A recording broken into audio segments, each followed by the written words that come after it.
नमस्कार, आप देख रहे हैं एसटीवी न्यूज़ और मैं हूं विश्वजीत झा। दिन भर की तमाम बड़ी खबरों की शुरुआत से पहले इस वक्त की हेडलाइंस।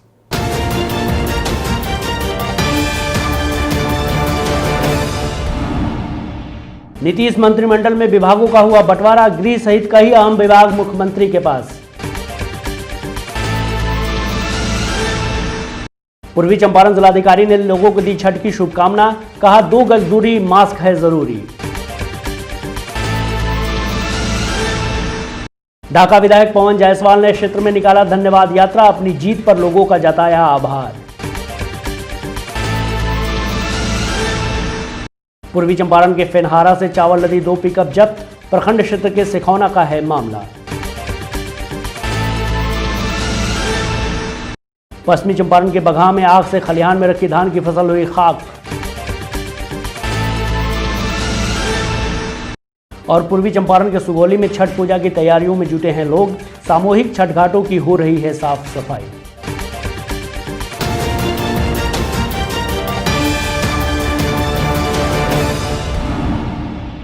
सबसे पहले बात बिहार कैबिनेट की। मुख्यमंत्री नीतीश कुमार के नए मंत्रिमंडल में विभागों का बंटवारा हो गया है।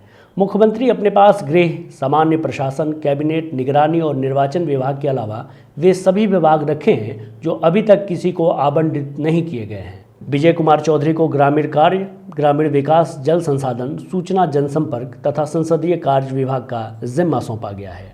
उप मुख्यमंत्री तारकिशोर प्रसाद को वित्त, वाणिज्य कर, पर्यावरण, वन एवं जलवायु परिवर्तन, आपदा प्रबंधन, सूचना प्रौद्योगिकी और नगर विकास एवं आवास की जिम्मेदारी दी गई है। वहीं बेतिया से विधायक और बिहार सरकार में दूसरी उप मुख्यमंत्री रेणु देवी को पंचायती राज विभाग के अलावा पिछड़ा एवं अत्यंत पिछड़ा कल्याण तथा उद्योग विभाग का जिम्मा सौंपा गया है। अशोक चौधरी को भवन निर्माण, समाज कल्याण, अल्पसंख्यक कल्याण एवं विज्ञान प्रौद्योगिकी विभाग का मंत्री बनाया गया है। विजेंद्र यादव को ऊर्जा मद निषेध योजना और खाद्य तथा उपभोक्ता मामलों के विभाग का मंत्री बनाया गया है। मेवालाल चौधरी के जिम्मे शिक्षा विभाग की जिम्मेदारी दी गई है। मुकेश सहनी पशुपालन और मत्स्य विभाग के मंत्री बनाए गए हैं।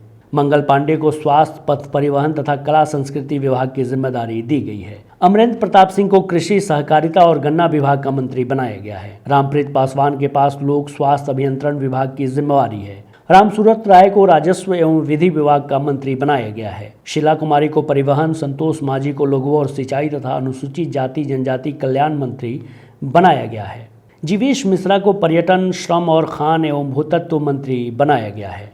पूर्वी चंपारण के जिलाधिकारी शीर्षत कपिल अशोक ने जिलेवासियों को आगामी छठ पूजा की शुभकामनाएं दी हैं। इस दौरान उन्होंने लोगों से अपील किया कि पर्व मनाने के साथ साथ वायरस के संक्रमण का भी ख्याल रखें। इसके लिए सरकारी गाइडलाइंस को ज़रूर फॉलो करें। फिर से बढ़ते कोविड-19 को देखते हुए सतर्क रहने की ज़रूरत है। वहीं जिला पदाधिकारी ने कोविड का स्लोगन दोहराते हुए कहा कि 2 गज की दूरी, मास्क है ज़रूरी। नमस्ते, मैं जिला पदाधिकारी पूर्वी चंपारण छठ पर्व की आपको शुभकामनाएं देता हूं। बस एक नारा ध्यान में रखना है, 2 गज की दूरी एवं मास्क पहनना है जरूरी। धन्यवाद। पूर्वी चंपारण के फेनहारा प्रखंड क्षेत्र के सिखौना चौक पर चावल से लदे 2 पिकअप को ग्रामीणों ने पकड़कर पुलिस के हवाले कर दिया। ग्रामीणों ने बताया कि आज सुबह स्थानीय चौक के पास चावल की बोरी लदी 2 पिकअप को देखा गया। इस संबंध में जब पिकअप चालक से पूछा गया तो उसने बताया कि चावल फुलवरिया के दीपक ठाकुर के यहाँ से ला रहे हैं। इस पर ग्रामीणों को शक हुआ कि कहीं चावल पीडीएस दुकान का तो नहीं है। आनन फानन में इसकी सूचना जिला प्रशासन को दिया गया। सूचना मिलते ही फेनहारा थाने की पुलिस मौके पर पहुंच दोनों पिकअप जब्त कर थाने ले गई। इस संबंध में एसडीओ कुमार रविंद्र ने बताया कि अब एमओ को जांच कर दोषी पर कार्रवाई करने का आदेश दिया गया है। वहीं इस कार्रवाई के बाद से फेनहारा प्रखंड के डीलरों में हड़कंप मचा हुआ है।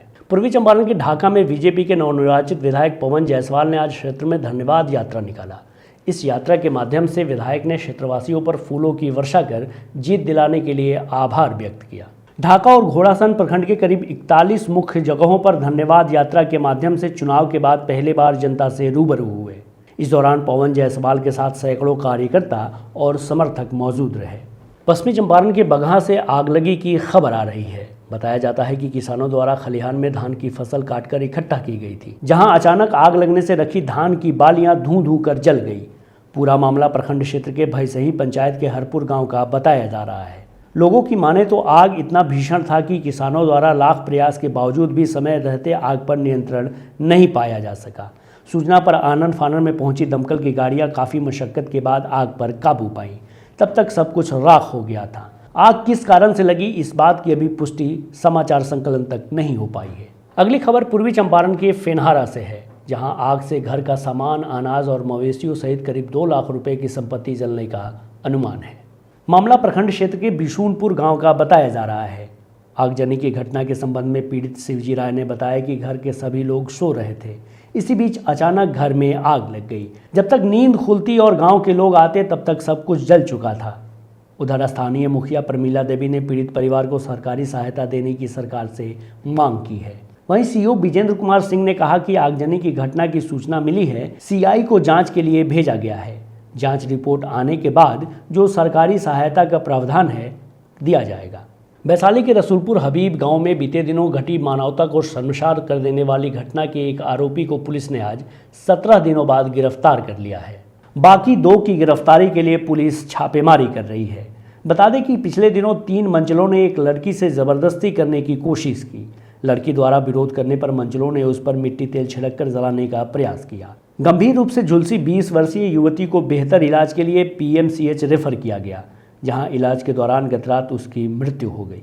मानवता को झकझोर देने वाली इस घटना के बाद पीड़िता को इंसाफ दिलाने के लिए पटना सहित राज्य भर में प्रदर्शन हो रहे हैं। पूर्वी चंपारण के सुगौली प्रखंड क्षेत्र में लोक आस्था का महापर्व छठ पूजा की तैयारियां जोर शोर से चल रही हैं। बाजारों में लोग खरीदारी करते दिख रहे हैं। वहीं ग्रामीण क्षेत्रों की बात करें तो लोग छठ घाटों की साफ सफाई करते भी दिख रहे हैं। कई जगहों पर लोग घाटों को एक नए रूप देने में लगे हुए हैं। छठी मैया को खुश करने के लिए लोग अभी से ही घाटों पर खूब मेहनत कर रहे हैं।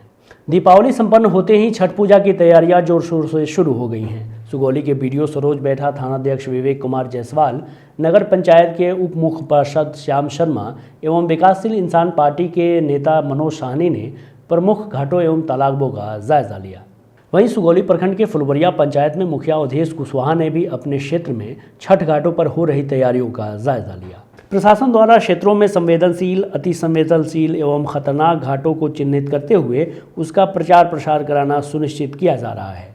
साथ ही जिन घाटों पर पूजा की जाएगी उन सभी घाटों पर आवश्यक व्यवस्थाएं, लाइटिंग, बैरिकेटिंग, कंट्रोल रूम का निर्माण, गोताखोरों एवं पदाधिकारियों की प्रतिनियुक्ति करना सुनिश्चित किया जाएगा। छठ घाटों पर कोविड-19 के गाइडलाइंस का पालन करना होगा। पश्चिमी चंपारण जिले के मझौलिया में प्रकाश पर्व दीपावली समाप्त होते ही लोक आस्था का महापर्व छठ पूजा की तैयारी शुरू हो गई है। घाटों की साफ सफाई का काम युद्धस्तर पर चल रहा है। मुखिया अनिल कुमार बैठा द्वारा हरिपकड़ी गांव के समीप गोपी खाड़ नदी के किनारे स्थित छठ घाट की साफ सफाई की गई। इस दौरान उन्होंने बताया कि इस महापर्व पर सबकी भागीदारी होनी चाहिए। यह काफ़ी पुण्य का काम है। ऐसे तो हमने बचपन से ही अपने धर्म के बारे में बहुत तत्पर रहते हैं। मेरा ये मौलिक कर्तव्य और अधिकार ही है। आज के लिए बस इतना ही। STV न्यूज़ में प्रसारित होने वाली खबरें, प्रोग्राम्स आप GTPL के चैनल नंबर 985 और डेन के चैनल नंबर 155 के साथ साथ आप अपनी सुविधा अनुसार मोबाइल फ़ोन पर भी देख सकते हैं। अगर आप हमें YouTube के माध्यम से देखना चाहते हैं तो STV न्यूज़ के ऑफिशियल YouTube चैनल को सब्सक्राइब करें और बेल आइकन दबाकर ताज़ा वीडियोज़ की नोटिफिकेशन प्राप्त करें। फेसबुक पर जुड़ने के लिए STV न्यूज़ के फेसबुक पेज को लाइक करें और ट्विटर पर STV न्यूज़ को फॉलो करें। तमाम लेटेस्ट अपडेट के लिए देखते रहिए उत्तर बिहार का सबसे तेज़ी से उभरता हुआ न्यूज़ चैनल HTV न्यूज़, सच की आवाज़। नमस्कार।